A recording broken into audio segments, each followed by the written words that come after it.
ಅಕ್ರಮ ಗಣಿಗಾರಿಕೆಯಿಂದ ಸದ್ದು ಮಾಡಿದ್ದಂತಹ ಬಳ್ಳಾರಿ ಜಿಲ್ಲೆಯ ವಿಭಜಿತ ಜಿಲ್ಲೆ ವಿಜಯನಗರದಲ್ಲಿ ಈಗ ಅಕ್ರಮ ಮಣ್ಣು ಗಣಿಗಾರಿಕೆಯ ಸದ್ದು ಜೋರಾಗಿ ಕೇಳ್ತಾ ಇದೆ. ವಿಜಯನಗರ ಜಿಲ್ಲೆಯ ಹೊಸಪೇಟೆ ತಾಲೂಕಿನ ಹೊರವಲಯದ ಕಲ್ಲಳ್ಳಿ ತಾಂಡ ಏನಿದೆ, ಕಲ್ಲಳ್ಳಿಯ ಹೊರಭಾಗ ಸಂಡೂರು ರಸ್ತೆಯಲ್ಲಿರ್ತಕ್ಕಂತಹ ಕಲ್ಲಳ್ಳಿಯ ಭಾಗದಲ್ಲಿ ನಾನಿದ್ದೇನೆ.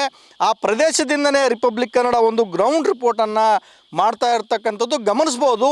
ಯಾವ ನಿಟ್ಟಿನಲ್ಲಿ ಅಕ್ರಮ ಮಣ್ಣು ಗಣಿಗಾರಿಕೆಯನ್ನು ಮಾಡಲಾಗ್ತಾ ಇದೆ ಅಂತಕ್ಕಂತಹ ದೃಶ್ಯಗಳನ್ನು ನಾವು ನಿಮಗೆ ತೋರಿಸ್ತಾ ಇದ್ದೀವಿ. ಪರ್ಮಿಷನ್ನ ಪಡೆದಿದ್ದು ಒಂದು ಕಡೆ, ಆದರೆ ಅದರ ಜೊತೆ ಅತಿ ಹೆಚ್ಚು ಮಣ್ಣು ಗಣಿಗಾರಿಕೆಯನ್ನು ಮಾಡಿ ಅಕ್ರಮವಾಗಿ ಸಾಗಾಟ ಮಾಡ್ತಾ ಇರ್ತಕ್ಕಂತಹ ಪ್ರದೇಶ ಗಮನಿಸ್ಬೋದು. ನಾವು ಹಿಂದೆ ನೋಡಿದ್ರೆ ಇದು ಸಂಪೂರ್ಣವಾಗಿ ಅರಣ್ಯ ಭೂಮಿ ಅಂಥೇಳಿ ಅನ್ನಿಸ್ತದೆ, ಆದರೆ ಪಟ್ಟಾ ಲ್ಯಾಂಡ್ ಅಂತಕ್ಕಂಥ ಕೆಲವು ಪ್ರದೇಶದಲ್ಲಿ ಮಾತ್ರ ಈ ಒಂದು ಪರವಾನಗಿಯನ್ನು ಪಡಿತಾರೆ DMJಯಿಂದ, ಗಣಿ ಮತ್ತು ಭೂವಿಜ್ಞಾನ ಇಲಾಖೆಯಿಂದ. ಯಾವ ಗಣಿ ಮತ್ತು ಭೂವಿಜ್ಞಾನ ಇಲಾಖೆ ಈ ರೀತಿಯಾಗಿ ಅರಣ್ಯವನ್ನು ಒತ್ತುವರಿಯನ್ನು ನಿಲ್ಲಿಸಬೇಕಾಗಿತ್ತು, ಯಾವ ಅಕ್ರಮವಾಗಿ ನಡೀತಕ್ಕಂತಹ ಏನು ಭೂವಿಜ್ಞಾನ ಇಲಾಖೆ ಇದೆ, ಆ ಭೂವಿಜ್ಞಾನ ಇಲಾಖೆ ಮಣ್ಣನ್ನು ರಕ್ಷಣೆ ಮಾಡಬೇಕಾಗಿತ್ತು, ಅವರು ಮೌನವಾಗಿರ್ತಕ್ಕಂಥದ್ದು ನಿಜಕ್ಕೂ ಕೂಡ ಶೋಚನೀಯ ಸಂಗತಿ ಅಂತಲೇ ಹೇಳ್ಬೋದು. ಈ ಬಗ್ಗೆ ಒಂದಿಷ್ಟು ಮಾತಾಡಲಿಕ್ಕೆ ನಮ್ಮ ಜೊತೆಗೆ ರೈತರಿದ್ದಾರೆ, ಅವರನ್ನು ಮಾತಾಡಿಸ್ತಾ ಹೋಗ್ತೀನಿ, ಏನು ಹೇಳ್ತಾರೆ ಅಂತಕ್ಕಂಥದ್ದನ್ನು. ಸರ್, ಯಾವ ನಿಟ್ಟಿನಲ್ಲಿ ಈ ಭಾಗದಲ್ಲಿ ಈ ಮಣ್ಣು ಗಣಿಗಾರಿಕೆ ಅಕ್ರಮವಾಗಿ ನಡೀತಾ ಇದೆ ಸರ್? ಸರ್, ಈಗ ನಮಗೆ ಈಗಾಗಲೇ ಗೊತ್ತಿದ್ದಂಗೆ ದೇಶ ಮಟ್ಟದಲ್ಲಿ ಚರ್ಚೆ ಆಗಿರ್ತಕ್ಕಂಥದ್ದು ಮತ್ತು ಹಲವಾರು ಕೇಸ್ಗಳನ್ನು ಎದುರಿಸ್ತಕ್ಕಂಥ ಈ ಹಿನ್ನೆಲೆಯನ್ನು ನಾವು ಬಳ್ಳಾರಿ ಗಣಿ ಮಾಫಿಯಾದಲ್ಲಿ ನೋಡಿರ್ತಕ್ಕಂಥದ್ದು ಗೊತ್ತಿರ್ತಕ್ಕಂಥ ವಿಚಾರ. ಈ ನಿಟ್ಟಿನಲ್ಲಿ ಇಲ್ಲಿವರೆಗೂ ಕೂಡ ಇನ್ನೂ ಕೂಡ ಸುಪ್ರೀಂ ಕೋರ್ಟ್ನಲ್ಲಿ ಕೇಸ್ಗಳು ನಡೀತಾ ಇದ್ದಾವೆ. ಮತ್ತು ಬೇರೆ ಬೇರೆ ಗಣಿ ಮಾಫಿಯಾದಲ್ಲಿ ಹಲವಾರು ಹಿಂದಿನ ಸಚಿವರು ಮತ್ತು ಸೆಂಟ್ರಲ್ ಸಚಿವರು, ಆಮೇಲೆ ಈಗಿರುವಂಥ ಹಲವಾರು ಉದ್ಯಮಿಗಳು ಕೂಡ ಇದರಲ್ಲಿ ಕೇಸ್ನಲ್ಲಿ ಇವತ್ತು ಶಾಮೀಲಾಗಿರ್ತಕ್ಕಂಥ ನೋಡ್ತಾ ಇದ್ದೀವಿ. ಈ ಹಿನ್ನೆಲೆ ಇದ್ದರೂ ಕೂಡ ಮತ್ತು ಇತ್ತೀಚಿನ ದಿನಗಳಲ್ಲಿ ಇರುವಂಥ ಬಳ್ಳಾರಿ ಮತ್ತು ವಿಜಯನಗರ ಜಿಲ್ಲೆಯಲ್ಲಿರುವಂಥ ಅರಣ್ಯ ಸಂಪತ್ತಿನಲ್ಲಿರ್ತಕ್ಕಂಥ ಮಣ್ಣನ್ನು ಹಾಗೆದು ಈಗಾಗಲೇ ರಾಜಾರೋಷವಾಗಿ ಹೊಸಪೇಟೆಯಲ್ಲಿ ಮತ್ತು ಬೇರೆ ಬೇರೆ ಜಿಲ್ಲೆಗಳಲ್ಲಿ ಬೇರೆ ಬೇರೆ ತಾಲೂಕುಗಳಲ್ಲಿ ಹೊಸ ಲೇಔಟ್ಗಳಿಗೆ ಈ ಮಣ್ಣನ್ನೇ ಇವತ್ತು ಎತ್ಕೊಂಡು ಹೋಗ್ಬಿಟ್ಟು ಒಂದು ಶಾಮೀಲಾಗಿರ್ತಕ್ಕಂಥ ಒಂದು ಹಿನ್ನೆಲೆ ನೋಡ್ತಾ ಇದ್ದಾರೆ. ಅಧಿಕಾರಿಗಳು, ಫಾರೆಸ್ಟ್ ಡಿಪಾರ್ಟ್ಮೆಂಟ್ ಆಗಿರ್ಬೋದು ಮತ್ತು ಕಂದಾಯ ಇಲಾಖೆಗಳಾಗಿರುವಂಥ ಅಧಿಕಾರಿಗಳಾಗಿರ್ಬೋದು, ಒಟ್ಟಾರೆಯಾಗಿ ಶಾಮೀಲಾಗಿ ಅರಣ್ಯ ಮತ್ತು ಸಾರ್ವಜನಿಕರ ಸಂಪತ್ತನ್ನು ಲೂಟಿ ಮಾಡ್ತಿದ್ದಾರೆ ಅಂತಂದೇಳಿ ಹಲವಾರು ಬಾರಿ ಆ ವರದಿಗಳು ಇದ್ದರೂ ಕೂಡ ಇವರು ಕಣ್ಣು ಮುಚ್ಕೊಂಡು ಕೂತಿದ್ದಾರೆ. ಅಂದರೆ ಇವತ್ತು ಸರ್ಕಾರದ ನೀತಿಗಳು ಮತ್ತು ಸರ್ಕಾರದ ಮತ್ತು ಕಾನೂನುಗಳು ಮತ್ತು ಸರ್ವೋಚ್ಚ ನ್ಯಾಯಾಲಯದ ಕಾನೂನುಗಳು ಯಾವ ರೀತಿಯಲ್ಲಿ ಇವರು ಪಾಲನೆ ಮಾಡ್ತಿದ್ದಾರೆ ಅಂತಂದು ಹೇಳಿದ್ರೆ ಇಲ್ಲಿ ಒಟ್ಟಾರೆಯಾಗಿ ಒಂದು ದಂಧೆಕೋರರಾಗಿ ಇರುವಂಥ ರೀತಿಯಲ್ಲಿ ನಡೀತದೆ ಅಂತಕ್ಕಂಥ ಮಾತನ್ನು ಹೇಳಲಿಕ್ಕೆ ಬಯಸ್ತಿದ್ದೀವಿ ಸರ್. ಎಸ್, ಇವಿದಿಷ್ಟು ಈ ಭಾಗದ ರೈತರ ಮಾತುಗಳಾದರೆ, ಹಿಂದೆ ಸಾಕಷ್ಟು ಅಕ್ರಮ ಗಣಿಗಾರಿಕೆಗೆ ಫೇಮಸ್ ಆಗಿರ್ತಕ್ಕಂತಹ ಬಳ್ಳಾರಿ ಜಿಲ್ಲೆಯ ವಿಭಜಿತ ಜಿಲ್ಲೆ ಏನಿದೆ ವಿಜಯನಗರದಲ್ಲಿ ಈಗ ರಾಜಾರೋಷವಾಗಿ ಅಕ್ರಮ ಮಣ್ಣು ಗಣಿಗಾರಿಕೆ ನಡೀತಾ ಇದೆ. ಸಂಬಂಧಪಟ್ಟಂತಹ ಇಲಾಖೆಗಳು ಕಣ್ಣು ಮುಚ್ಚಿ ಕುಳಿತಿದ್ದಾವೆ, ಈ ಕೂಡಲೇ ಕ್ರಮವನ್ನು ತಗೋಬೇಕು ಅಂತಕ್ಕಂಥದ್ದು ರೈತರು ಆಗ್ರಹವನ್ನು ಮಾಡ್ತಾ ಇದ್ದಾರೆ. ಸುರೇಶ್ ಚೌಹಾಣ್, ರಿಪಬ್ಲಿಕ್ ಕನ್ನಡ, ವಿಜಯನಗರ. ಅಕ್ರಮ ಗಣಿಗಾರಿಕೆಯಿಂದ ಸದ್ದು ಮಾಡಿದ್ದಂತಹ ಬಳ್ಳಾರಿ ಜಿಲ್ಲೆಯ ವಿಭಜಿತ ಜಿಲ್ಲೆ ವಿಜಯನಗರದಲ್ಲಿ ಈಗ ಅಕ್ರಮ ಮಣ್ಣು ಗಣಿಗಾರಿಕೆಯ ಸದ್ದು ಜೋರಾಗಿ ಕೇಳ್ತಾ ಇದೆ. ವಿಜಯನಗರ ಜಿಲ್ಲೆಯ ಹೊಸಪೇಟೆ ತಾಲೂಕಿನ ಹೊರವಲಯದ ಕಲ್ಲಳ್ಳಿ ತಾಂಡ ಏನಿದೆ, ಕಲ್ಲಳ್ಳಿಯ ಹೊರಭಾಗ ಸಂಡೂರು ರಸ್ತೆಯಲ್ಲಿರ್ತಕ್ಕಂತಹ ಕಲ್ಲಳ್ಳಿಯ ಭಾಗದಲ್ಲಿ ನಾನಿದ್ದೇನೆ. ಆ ಪ್ರದೇಶದಿಂದನೇ ರಿಪಬ್ಲಿಕ್ ಕನ್ನಡ ಒಂದು ಗ್ರೌಂಡ್ ರಿಪೋರ್ಟನ್ನು ಮಾಡ್ತಾ ಇರ್ತಕ್ಕಂಥದ್ದು ಗಮನಿಸ್ಬೋದು. ಯಾವ ನಿಟ್ಟಿನಲ್ಲಿ ಅಕ್ರಮ ಮಣ್ಣು ಗಣಿಗಾರಿಕೆಯನ್ನು ಮಾಡಲಾಗ್ತಾ ಇದೆ ಅಂತಕ್ಕಂತಹ ದೃಶ್ಯಗಳನ್ನು ನಾವು ನಿಮಗೆ ತೋರಿಸ್ತಾ ಇದ್ದೀವಿ. ಪರ್ಮಿಷನ್ನ ಪಡೆದಿದ್ದು ಒಂದು ಕಡೆ, ಆದರೆ ಅದರ ಜೊತೆ ಅತಿ ಹೆಚ್ಚು ಮಣ್ಣು ಗಣಿಗಾರಿಕೆಯನ್ನು ಮಾಡಿ ಅಕ್ರಮವಾಗಿ ಸಾಗಾಟ ಮಾಡ್ತಾ ಇರ್ತಕ್ಕಂತಹ ಪ್ರದೇಶ ಗಮನಿಸ್ಬೋದು. ನಾವು ಹಿಂದೆ ನೋಡಿದ್ರೆ ಇದು ಸಂಪೂರ್ಣವಾಗಿ ಅರಣ್ಯ ಭೂಮಿ ಅಂಥೇಳಿ ಅನ್ನಿಸ್ತದೆ, ಆದರೆ ಪಟ್ಟಾ ಲ್ಯಾಂಡ್ ಅಂತಕ್ಕಂಥ ಕೆಲವು ಪ್ರದೇಶದಲ್ಲಿ ಮಾತ್ರ ಈ ಒಂದು ಪರವಾನಗಿಯನ್ನು ಪಡಿತಾರೆ DMJಯಿಂದ, ಗಣಿ ಮತ್ತು ಭೂವಿಜ್ಞಾನ ಇಲಾಖೆಯಿಂದ. ಯಾವ ಗಣಿ ಮತ್ತು ಭೂವಿಜ್ಞಾನ ಇಲಾಖೆ ಈ ರೀತಿಯಾಗಿ ಅರಣ್ಯವನ್ನು ಒತ್ತುವರಿಯನ್ನು ನಿಲ್ಲಿಸಬೇಕಾಗಿತ್ತು, ಯಾವ ಅಕ್ರಮವಾಗಿ ನಡೀತಕ್ಕಂತಹ ಏನು ಭೂವಿಜ್ಞಾನ ಇಲಾಖೆ ಇದೆ, ಆ ಭೂವಿಜ್ಞಾನ ಇಲಾಖೆ ಮಣ್ಣನ್ನು ರಕ್ಷಣೆ ಮಾಡಬೇಕಾಗಿತ್ತು, ಅವರು ಮೌನವಾಗಿರ್ತಕ್ಕಂಥದ್ದು ನಿಜಕ್ಕೂ ಕೂಡ ಶೋಚನೀಯ ಸಂಗತಿ ಅಂತಲೇ ಹೇಳ್ಬೋದು. ಈ ಬಗ್ಗೆ ಒಂದಿಷ್ಟು ಮಾತಾಡಲಿಕ್ಕೆ ನಮ್ಮ ಜೊತೆಗೆ ರೈತರಿದ್ದಾರೆ, ಅವರನ್ನು ಮಾತಾಡಿಸ್ತಾ ಹೋಗ್ತೀನಿ, ಏನು ಹೇಳ್ತಾರೆ ಅಂತಕ್ಕಂಥದ್ದನ್ನು. ಸರ್, ಯಾವ ನಿಟ್ಟಿನಲ್ಲಿ ಈ ಭಾಗದಲ್ಲಿ ಈ ಮಣ್ಣು ಗಣಿಗಾರಿಕೆ ಅಕ್ರಮವಾಗಿ ನಡೀತಾ ಇದೆ ಸರ್? ಸರ್, ಈಗ ನಮಗೆ ಈಗಾಗಲೇ ಗೊತ್ತಿದ್ದಂಗೆ ದೇಶ ಮಟ್ಟದಲ್ಲಿ ಚರ್ಚೆ ಆಗಿರ್ತಕ್ಕಂಥದ್ದು ಮತ್ತು ಹಲವಾರು ಕೇಸ್ಗಳನ್ನು ಎದುರಿಸ್ತಕ್ಕಂಥ ಈ ಹಿನ್ನೆಲೆಯನ್ನು ನಾವು ಬಳ್ಳಾರಿ ಗಣಿ ಇದು ಮಾಫಿಯಾದಲ್ಲಿ ನೋಡಿರ್ತಕ್ಕಂಥದ್ದು ಗೊತ್ತಿರ್ತಕ್ಕಂಥ ವಿಚಾರ.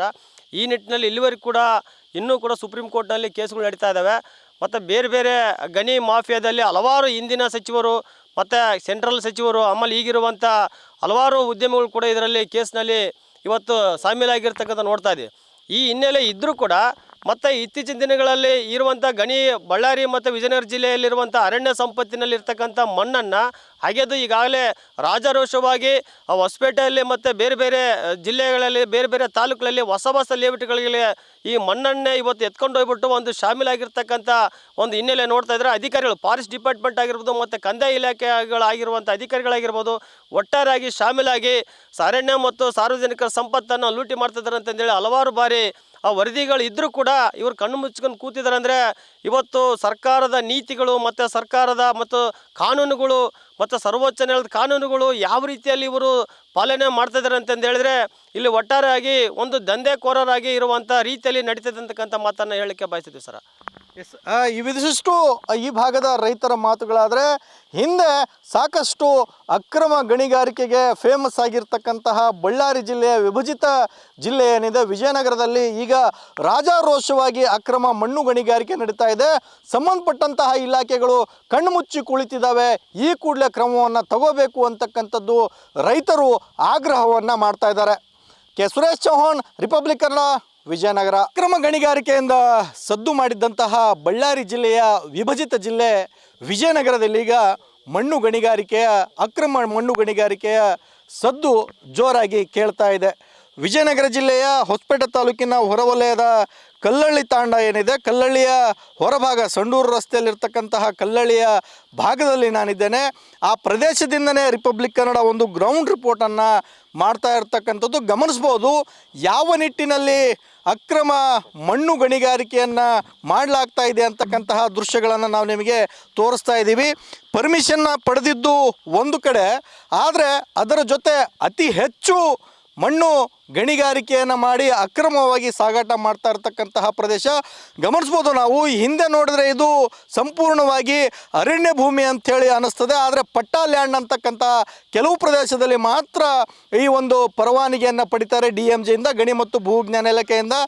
ಯಾವ ಗಣಿ ಮತ್ತು ಭೂವಿಜ್ಞಾನ ಇಲಾಖೆ ಈ ರೀತಿಯಾಗಿ ಅರಣ್ಯವನ್ನು ಒತ್ತುವರಿಯನ್ನು ನಿಲ್ಲಿಸಬೇಕಾಗಿತ್ತು, ಯಾವ ಅಕ್ರಮವಾಗಿ ನಡೀತಕ್ಕಂತಹ ಏನು ಭೂವಿಜ್ಞಾನ ಇಲಾಖೆ ಇದೆ ಆ ಭೂವಿಜ್ಞಾನ ಇಲಾಖೆ ಮಣ್ಣನ್ನು ರಕ್ಷಣೆ ಮಾಡಬೇಕಾಗಿತ್ತು, ಅವರು ಮೌನವಾಗಿರ್ತಕ್ಕಂಥದ್ದು ನಿಜಕ್ಕೂ ಕೂಡ ಶೋಚನೀಯ ಸಂಗತಿ ಅಂತಲೇ ಹೇಳ್ಬೋದು. ಈ ಬಗ್ಗೆ ಒಂದಿಷ್ಟು ಮಾತಾಡಲಿಕ್ಕೆ ನಮ್ಮ ಜೊತೆಗೆ ರೈತರಿದ್ದಾರೆ, ಅವರನ್ನು ಮಾತಾಡಿಸ್ತಾ ಹೋಗ್ತೀನಿ, ಏನು ಹೇಳ್ತಾರೆ ಅಂತಕ್ಕಂಥದ್ದನ್ನು. ಸರ್, ಯಾವ ನಿಟ್ಟಿನಲ್ಲಿ ಈ ಭಾಗದಲ್ಲಿ ಈ ಮಣ್ಣು ಗಣಿಗಾರಿಕೆ ಅಕ್ರಮವಾಗಿ ನಡೀತಾ ಇದೆ ಸರ್? ಸರ್, ಈಗ ನಮಗೆ ಈಗಾಗಲೇ ಗೊತ್ತಿದ್ದಂಗೆ ದೇಶ ಮಟ್ಟದಲ್ಲಿ ಚರ್ಚೆ ಆಗಿರ್ತಕ್ಕಂಥದ್ದು ಮತ್ತು ಹಲವಾರು ಕೇಸ್ಗಳನ್ನು ಎದುರಿಸ್ತಕ್ಕಂಥ ಈ ಹಿನ್ನೆಲೆಯನ್ನು ನಾವು ಬಳ್ಳಾರಿ ಗಣಿ ಇದು ಮಾಫಿಯಾದಲ್ಲಿ ನೋಡಿರ್ತಕ್ಕಂಥದ್ದು ಗೊತ್ತಿರ್ತಕ್ಕಂಥ ವಿಚಾರ. ಈ ನಿಟ್ಟಿನಲ್ಲಿ ಇಲ್ಲಿವರೆಗೂ ಕೂಡ ಇನ್ನೂ ಕೂಡ ಸುಪ್ರೀಂ ಕೋರ್ಟ್ನಲ್ಲಿ ಕೇಸ್ಗಳು ನಡೀತಾ ಇದ್ದಾವೆ. ಮತ್ತು ಬೇರೆ ಬೇರೆ ಗಣಿ ಮಾಫಿಯಾದಲ್ಲಿ ಹಲವಾರು ಹಿಂದಿನ ಸಚಿವರು ಮತ್ತು ಸೆಂಟ್ರಲ್ ಸಚಿವರು ಆಮೇಲೆ ಈಗಿರುವಂಥ ಹಲವಾರು ಉದ್ಯಮಿಗಳು ಕೂಡ ಇದರಲ್ಲಿ ಕೇಸ್ನಲ್ಲಿ ಇವತ್ತು ಶಾಮೀಲಾಗಿರ್ತಕ್ಕಂಥ ನೋಡ್ತಾ ಇದ್ದೀವಿ. ಈ ಹಿನ್ನೆಲೆ ಇದ್ದರೂ ಕೂಡ ಮತ್ತು ಇತ್ತೀಚಿನ ದಿನಗಳಲ್ಲಿ ಇರುವಂಥ ಗಣಿ ಬಳ್ಳಾರಿ ಮತ್ತು ವಿಜಯನಗರ ಜಿಲ್ಲೆಯಲ್ಲಿರುವಂಥ ಅರಣ್ಯ ಸಂಪತ್ತಿನಲ್ಲಿರ್ತಕ್ಕಂಥ ಮಣ್ಣನ್ನು ಅಗೆದು ಈಗಾಗಲೇ ರಾಜಾರೋಷವಾಗಿ ಹೊಸಪೇಟೆಯಲ್ಲಿ ಮತ್ತು ಬೇರೆ ಬೇರೆ ಜಿಲ್ಲೆಗಳಲ್ಲಿ ಬೇರೆ ಬೇರೆ ತಾಲೂಕುಗಳಲ್ಲಿ ಹೊಸ ಲೇಔಟ್ಗಳಿಗೆ ಈ ಮಣ್ಣನ್ನೇ ಇವತ್ತು ಎತ್ಕೊಂಡು ಹೋಗ್ಬಿಟ್ಟು ಒಂದು ಶಾಮೀಲಾಗಿರ್ತಕ್ಕಂಥ ಒಂದು ಹಿನ್ನೆಲೆ ನೋಡ್ತಾ ಇದ್ದಾರೆ. ಅಧಿಕಾರಿಗಳು ಫಾರೆಸ್ಟ್ ಡಿಪಾರ್ಟ್ಮೆಂಟ್ ಆಗಿರ್ಬೋದು ಮತ್ತು ಕಂದಾಯ ಇಲಾಖೆಗಳಾಗಿರುವಂಥ ಅಧಿಕಾರಿಗಳಾಗಿರ್ಬೋದು ಒಟ್ಟಾರೆಯಾಗಿ ಶಾಮೀಲಾಗಿ ಅರಣ್ಯ ಮತ್ತು ಸಾರ್ವಜನಿಕರ ಸಂಪತ್ತನ್ನು ಲೂಟಿ ಮಾಡ್ತಿದ್ದಾರೆ ಅಂತಂದೇಳಿ ಹಲವಾರು ಬಾರಿ ಆ ವರದಿಗಳು ಇದ್ದರೂ ಕೂಡ ಇವರು ಕಣ್ಣು ಮುಚ್ಕೊಂಡು ಕೂತಿದ್ದಾರೆ. ಅಂದರೆ ಇವತ್ತು ಸರ್ಕಾರದ ನೀತಿಗಳು ಮತ್ತು ಸರ್ಕಾರದ ಮತ್ತು ಕಾನೂನುಗಳು ಮತ್ತು ಸರ್ವೋಚ್ಚ ನ್ಯಾಯಾಲಯದ ಕಾನೂನುಗಳು ಯಾವ ರೀತಿಯಲ್ಲಿ ಇವರು ಪಾಲನೆ ಮಾಡ್ತಿದ್ದಾರೆ ಅಂತಂದು ಹೇಳಿದ್ರೆ ಇಲ್ಲಿ ಒಟ್ಟಾರೆಯಾಗಿ ಒಂದು ದಂಧೆಕೋರರಾಗಿ ಇರುವಂಥ ರೀತಿಯಲ್ಲಿ ನಡೀತದೆ ಅಂತಕ್ಕಂಥ ಮಾತನ್ನು ಹೇಳಲಿಕ್ಕೆ ಬಯಸ್ತಿದ್ದೀವಿ ಸರ್. ಎಸ್, ಇವಿದಿಷ್ಟು ಈ ಭಾಗದ ರೈತರ ಮಾತುಗಳಾದರೆ ಹಿಂದೆ ಸಾಕಷ್ಟು ಅಕ್ರಮ ಗಣಿಗಾರಿಕೆಗೆ ಫೇಮಸ್ ಆಗಿರ್ತಕ್ಕಂತಹ ಬಳ್ಳಾರಿ ಜಿಲ್ಲೆಯ ವಿಭಜಿತ ಜಿಲ್ಲೆ ಏನಿದೆ ವಿಜಯನಗರದಲ್ಲಿ ಈಗ ರಾಜಾರೋಷವಾಗಿ ಅಕ್ರಮ ಮಣ್ಣು ಗಣಿಗಾರಿಕೆ ನಡೀತಾ ಇದೆ. ಸಂಬಂಧಪಟ್ಟಂತಹ ಇಲಾಖೆಗಳು ಕಣ್ಣು ಮುಚ್ಚಿ ಕುಳಿತಿದ್ದಾವೆ. ಈ ಕೂಡಲೇ ಕ್ರಮವನ್ನು ತಗೋಬೇಕು ಅಂತಕ್ಕಂಥದ್ದು ರೈತರು ಆಗ್ರಹವನ್ನು ಮಾಡ್ತಾ ಇದ್ದಾರೆ. K Suresh Chauhan, Republic Kannada, Vijayanagara.